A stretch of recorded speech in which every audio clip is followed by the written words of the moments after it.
Vasyl Lomachenko retains super featherweight title after Guillermo Rigondeaux retires.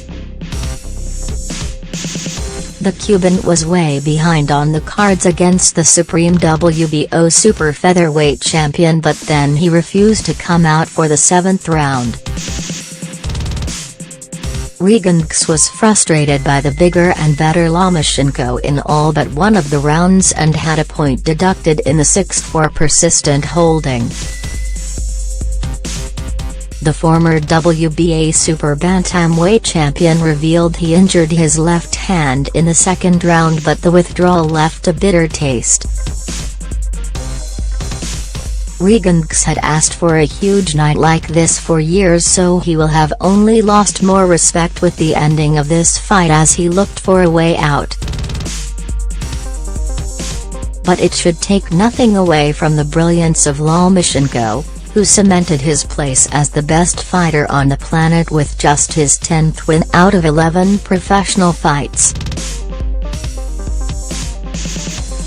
The two-time Olympic gold medalist and two-weight world champion in the paid ranks was simply on a different level, even against a fighter who has also won the best prize in amateur boxing twice.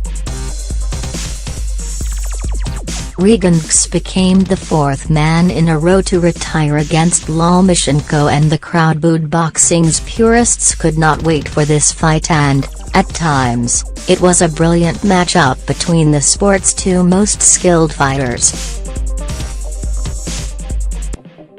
Rigondeaux started well and was able to frustrate Lomachenko in the first, but the Ukrainian size advantage was clear.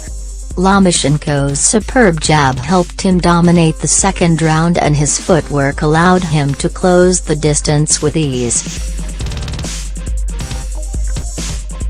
Rigondeaux was simply not throwing enough, and his persistent holding frustrated Lomachenko, as well as the 5,000 strong crowd at the theater in Madison Square Garden.